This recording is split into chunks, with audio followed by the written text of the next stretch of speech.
Hi, I'm Tony Rollins, and welcome to the new A+ID podcast series, where I get to talk to architects and interior designers from across Australia. I hope you find this as enjoyable and perhaps inspirational as I did.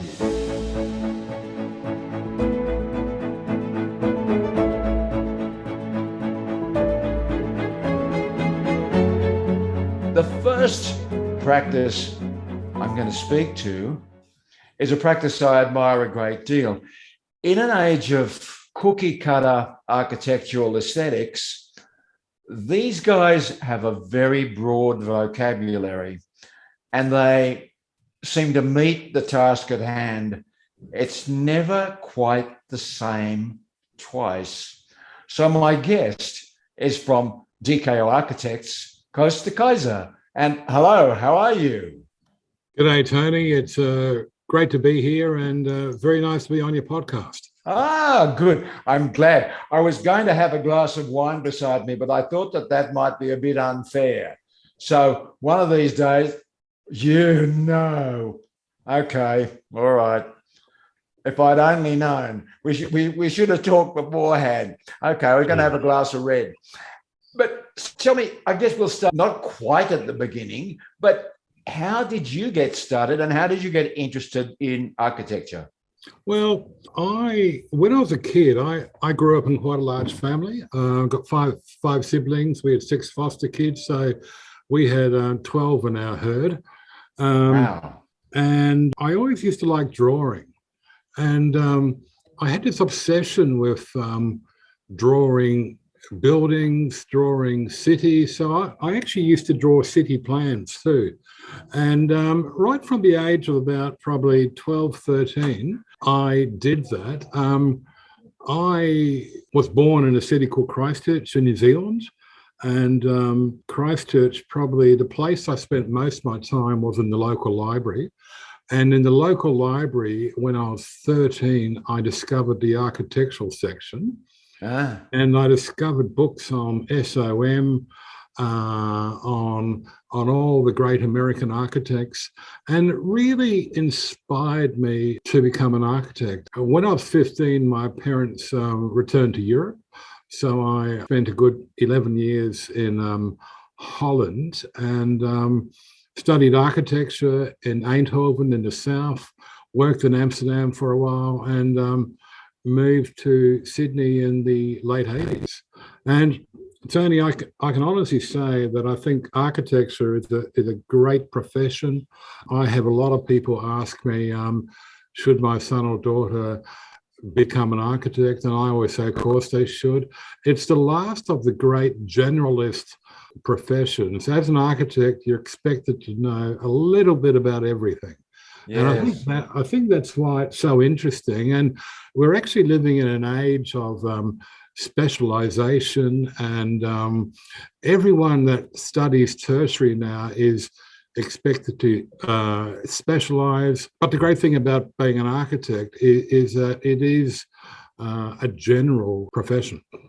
Yes, that's very interesting. That's rather like the old Greek idea where everybody had to be much more of a generalist rather than a specialist. Yeah. And it came up with some marvelous things. Of course, I'm passionate about architecture. So you said some American architects inspired you. I would have thought that maybe you were a Bauhaus kind of a guy or something. No, I was probably introduced to architecture through some of the great American firms.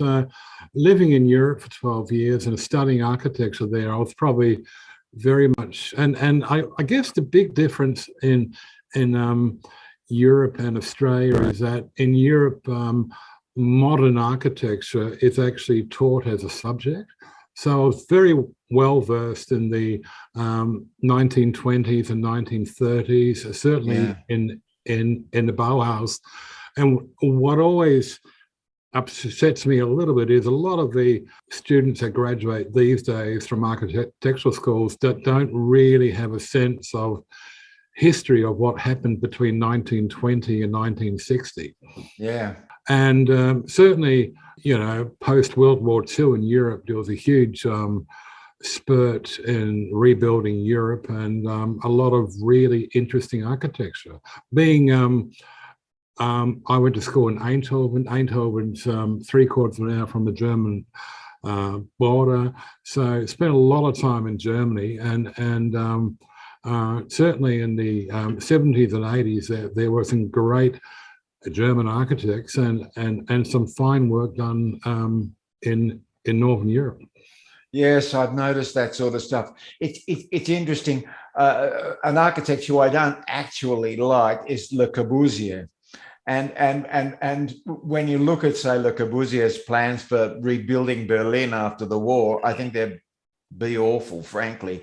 But when I look at someone like Van der Rohe, I cannot conceive of the elegance. It's just so beautiful. So, okay, that's what. Yeah, well, that's actually really interesting, because I was having this discussion last week, because I've always loved the Neue Nationalgalerie in Berlin, that's been closed for about 3 years, just been opened, Yes. Been refurbished, and it's got that beautiful corner, reverse corner idea of the corners being chopped out of the steel columns. Oh. And I was in a presentation last week, and someone was saying, I haven't quite got the corner right because I've got the reverse corner here. I said, no, you've got the corner absolutely right. That's a Mies van der Rohe corner. Yeah. So that's the kind of sense of, if you don't kind of know your history, you actually don't know some of the great things like that, people like Mies van der Rohe did. Yeah, beautiful, beautiful, beautiful work. So tell us a little bit about DKO then. How did that all start? What tell us about the practice. Well, I started the practice 20 years ago, and prior to working at DKO, I was working for a developer called Mervac. Spent 13 years there. Kind of really enjoyed it, but I kind of got tired of working corporate architecture, and I've always been interested in the craft of architecture, and probably working in-house for a developer, you actually become part of a process, part of a production line. So started DKO in 2000. My partner at the time was a man called Zvonko Orsanic. So he was a Croat, I'm a Dutchman, Koos de Keijzer and Zvonko Orsanic. We decided to call ourselves DKO. And look, the business plan was to stay small and to really concentrate on work that we enjoyed. I think after the first year we had 12 people, and after the second year we had 20. Now we got 230 after 20 years, which I had never thought would have happened. And probably, if you ask me, Tony, what are you proudest of? I'm proudest of the fact I've got a whole lot of team members that work with me, that have been with me for 15, 16. My partner, Jesse, he's been with me for 20 years.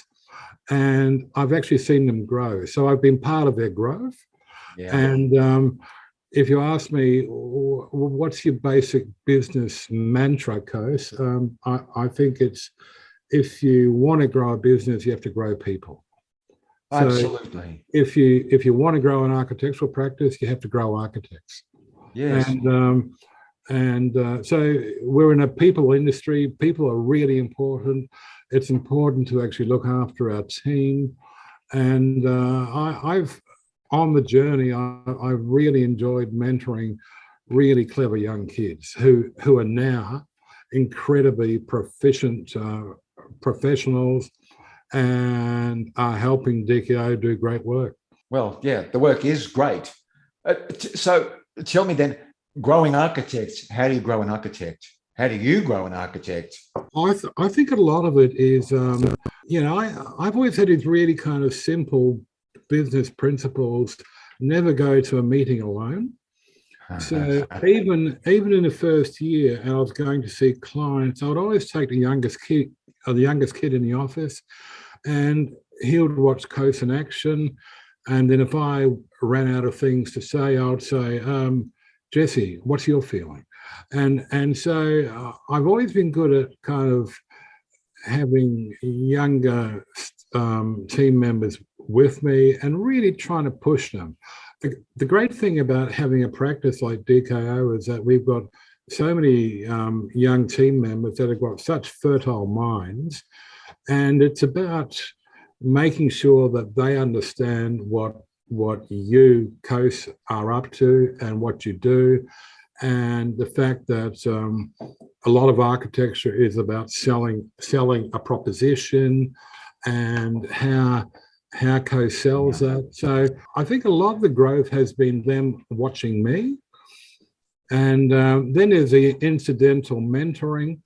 And I think that's probably something that during COVID has dropped. Actually walking through a studio, just asking someone, oh, what are you working on? Why are you doing it like that? Had you thought of doing it like this? So I'm interested in people, Tony. And I think as an architect, if you want to have a reach, you really have to be interested in people. Oh, I would think so. And interestingly enough, what you're saying makes me think that also inspires craft. Yes. And that's something I notice about your practice, craft. Yeah, so, no, we're really interested in how buildings are put together.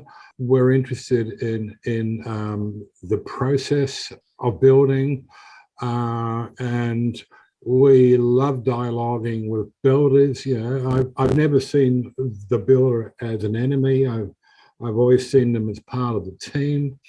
As I said, I'm renovating my own house up in the Cobble Ranges in Victoria, and just getting out on the side with a builder, going through a detail and going through what the best way of putting something together is. That really excites me.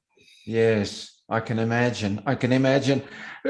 So, in a sense, have you got any advice for young architects? Probably the biggest word of advice that I would give a young architect is follow your passion. And you know, I don't think it matters what you do. And I've got 4 kids myself, and what I say to them all is, whatever you do, be passionate about what you do.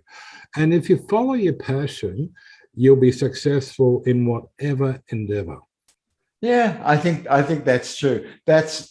I'm passionate about what I do, I think. So, and yeah, I find that true. There's an honesty and a verisimilitude that comes through from passion, and it seems to work. Yeah. Yeah. I think I also encourage, and I think that's probably something that disturbs me a little bit about the current cohort of students and generation of architects. Oh, sorry, not just architects, just of younger people. I think reading is a essential task. I'm an avid reader. I probably read 5 books a week, and I think just a kind of thirst for knowledge needs to be part of the architectural process. And I think what's really unfortunate, I think, about a lot of architecture right now is that it's so kind of image based, and you often, you know, I've been briefed by clients with their Pinterest accounts and kind of images that they like, whereas I don't think that's part of the architectural process. I kind of think it's interesting, but I think the kind of great thing about being an architect is that you're embarking on a journey. Yeah. Yeah. And I think you said before that our work isn't stylistically the same. It's actually very much localized work, and often when we start a job, I have not got any sense of what the outcome might be, but together with the stakeholder group and our team, we embark on a journey and come up with something that is special at the end. Yes, there's some marvelous results. That the building in Redfern was so impressive. It was so impressive because it imparted dignity to those people that live there, and that blew me away when you compare that to public housing blocks, which are completely, in Melbourne and Sydney, absolutely unnecessarily hideous, Yeah. and would be terribly depressing to live in. And why? So that was a beautiful solution. Gibbon Street in Redfern is a project that we're very proud of, and I think it's another way of as an architect, using your craft to actually improve our environment and our city. I'm getting a little bit older now, but I'm always interested in the whole concept of legacy. What am I leaving? Have I made a difference in the cities that we live in? And I damn well hope I have. Yeah. Well, that's a moral aspect to it. In fact, and I believe you have. You've made a difference in a couple of buildings around near me up here in Sydney, I can tell you, and they're wonderful, because I've got the apartment block down near Sydney Park, and compared to the 5-story fake Federation lunacy that's near them, that stuff always drives me crazy. When you see streetscapes and someone puts up a fake Victorian or fake Federation, you think, why not mix the bloody thing up? What the hell is going on? But it happens. It happens. Arcadia was a really seminal project for us in Sydney. We actually, that's on Sydney Park Road, opposite Sydney Park. As you know, we actually won that through a City of Sydney Design Excellence competition. Our client was Defence Housing. And prior to starting that, I actually got the team together and I said, how can we do something on this site that actually gives back? Yeah. And I think because our industry, quite often we work for developers that are trying to maximize the worth and the kind of yield and the bulk height and scale. And I don't have any issue with that. That's actually part of our craft. But when we started that project, I said, how can we give something back to Huntley Street? How can we do something that actually makes this part of Alexandria a little bit better in the future? We spent a weekend, we probably went door to door and door knocked about 75 people, and we asked them, what could we do on this site that actually would make your community a better place to live? And a lot of it was just really simple responses, like the new tollway was going to come through, and Sydney Park Road was going to become very busy. So they were really concerned or worried about the noise. They certainly were after a coffee shop that could be local. So it was just trying to understand what the local community wants. And I have to say that our client, Defence Housing Australia, was very obliging to actually go through on that process. Right. But I'm very proud of that building, and I'm also proud of the fact that it's actually made out of 500,000 recycled bricks. I didn't know they were recycled. They were recycled, and back in the day, 100 years ago, Sydney Park was actually 4 or 5 major brickworks. Yes. And it's highly likely that some of the bricks that are in that building were actually made in Sydney Park. That's rather beautiful, but I like it circle. It's beautiful, but I'm a mad fan of brickwork anyway. It just reminds me of a mosaic, and it can be just such a beautiful material. Yeah, and the really intriguing thing about recycled bricks is, and it's quite hard to find lead-free recycled bricks, but the great thing about recycled bricks is they have a kind of instant patina that on day one looks kind of pleasantly aged already. And there's this kind of warmth, and there's this kind of, just a beautiful feeling. Yeah, sounds wonderful. Well, I love the building, and it's close by. It's 500 meters away.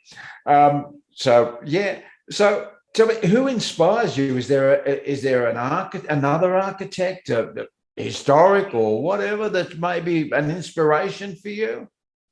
Oh, look, I'm certainly you know, there are a few Sydney architects that really inspired me. Harry Sider is now no longer with us, but the fact that this guy who came from Austria to Sydney in the early 50s or mid 50s, the actual work he did in Sydney, you know, I've walked through a lot of his projects, and all of them you actually walk out saying, that's really good. That's really fine. Yes, it's Overseas, exceptional. yeah, overseas. Look, Herzog the Moron are architects that I really Oh, yes. respect. I stayed at the Elbphilharmonie at the hotel there a couple of years ago, and I just spent the day walking around the building, saying, "This is so cool."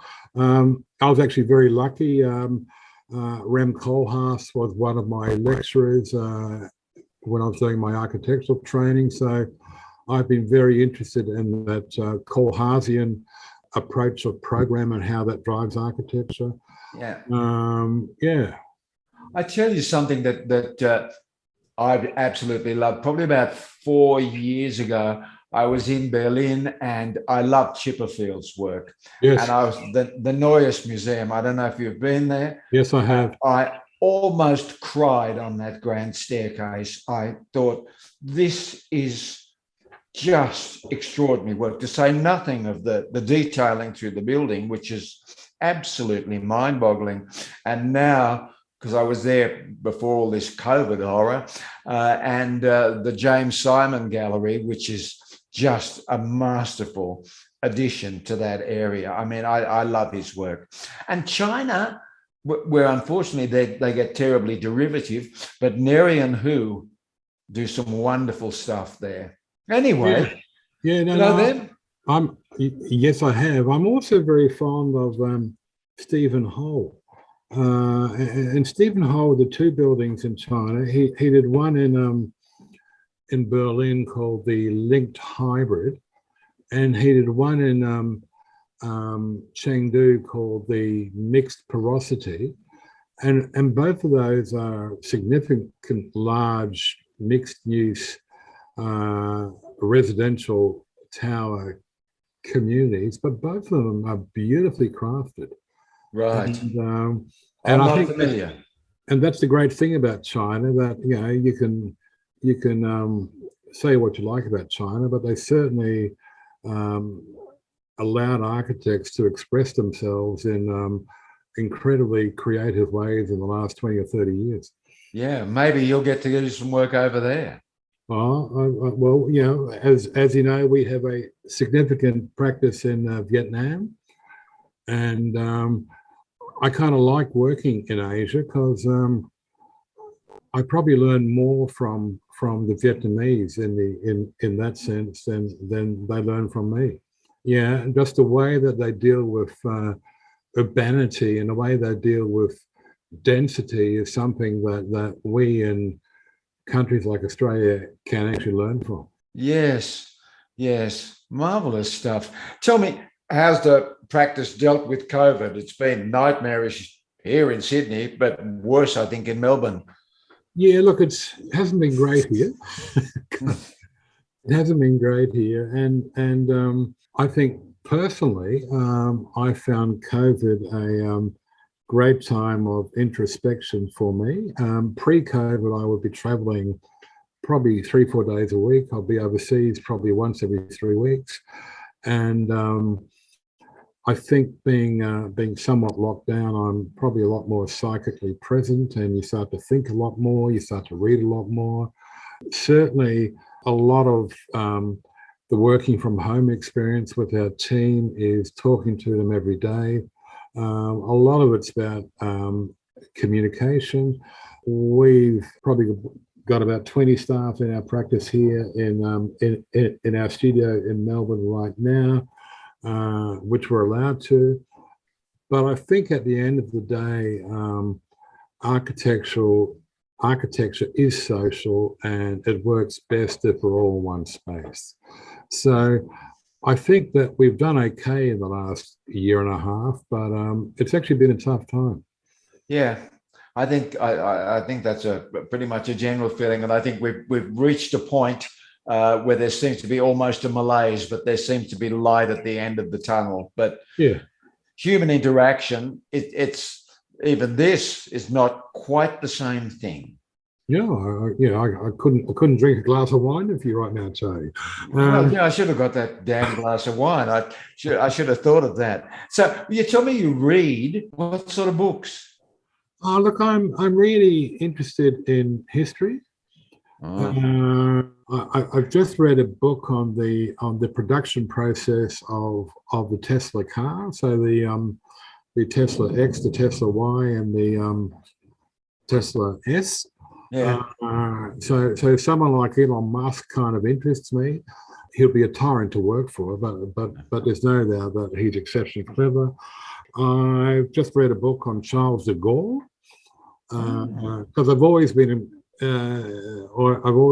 really interested in how the whole concept of France and the Fifth Republic and how they recovered after World War II.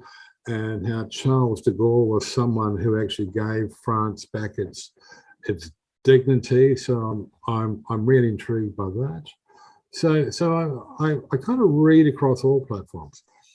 Yeah, I'm a bit of a history buff too, but not quite that sort of. A lot of ancient history and some 20th century stuff.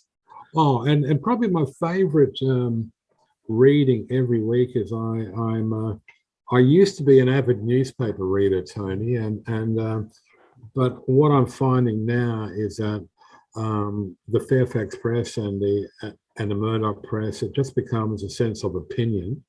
It's actually not kind of serious journalism. So I subscribe to the Financial Times, the peak newspaper that I get every weekend, and I kind of always love spending 2-3 hours reading that because it's a global view, and it's not just stuck in the trivial politics between Sydney, Melbourne, and Canberra. It actually talks about global issues, and I'm interested in global issues. Yeah, there's not much good newspapers in the English language anymore. No. Very little. New York Times, I suppose, I quite like. The Atlantic. Yeah. Read always interesting. You know, read the Guardian. So yes. I'm kind of yeah. No, I think it's really important to kind of stay, and that's why the whole thing about internet and computer, I think it's all really important. But I think just straight hardline reading is kind of very important. Yes, absolutely. Yeah, I try. I wouldn't read 5 books a week, but I'll try and read 1 if I can. But then I have to. Good. Yeah, 1 is better than nothing. But they're usually pretty lengthy sort of tomes. But I quite enjoy that. So tell me, is there any advice that you would? What's the best advice you ever received? That's a really good question. My father was a small businessman, and he always said to me, never turn a job down. I actually don't think that was good advice because I think I'm now at the position in my career where I'm getting a bit choosy about which clients I actually work for. So I actually do turn jobs down. I think the advice that and I think I said it before, is that follow your passion. If you're not passionate about what you do, don't do it. And I kind of think, Tony, you only get one chance at life. And I think it's really important that in that brief window that we live in, that we follow our passion. Yeah, I think that is actually marvelous advice. We've come back to passion again.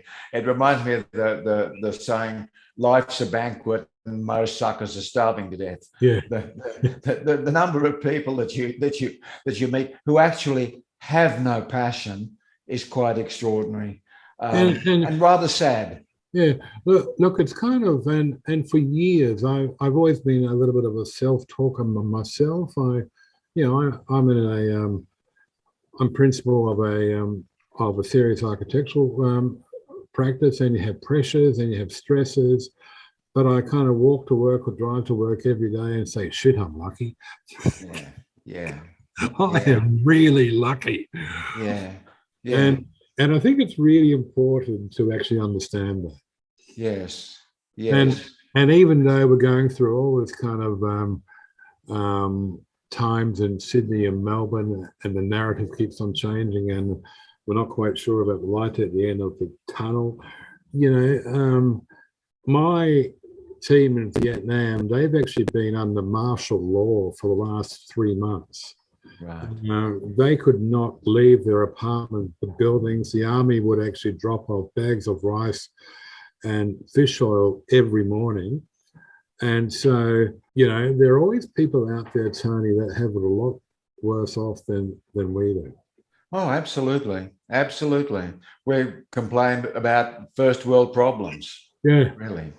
It's very true. I mean, I'm missing people. I'm missing face to face immensely, but I'm a lot better off than a lot of people, and some wonderful things are still happening. Yeah, and no, I'm exactly with you. I probably really miss my friends. I was on the phone for half an hour this morning with a great friend of mine in Sydney. Last week I spoke for an hour on the phone to a fabulous landscape architect friend of mine in San Francisco. They're actually people that I genuinely miss and that are part of my tribe, and I've always spent serious time with them, and just not being able to see them and hug them, I actually find quite hard. Yeah. I miss touch as well. Yeah, I kind of love to hug people, and being a Dutchman, I would always walk down the street with my dad, kind of hand in hand, and I hug and kiss all my kids, and I kind of miss that physicality of kind of being one. Yeah, I even miss handshakes, because I think the elbow bump thing is the most idiotic thing I've ever seen. It doesn't seem to show any respect for the other person. I'd much rather put my hand across my chest, which shows some respect if I can't touch you, you know what I mean? But the elbow bump, good Lord.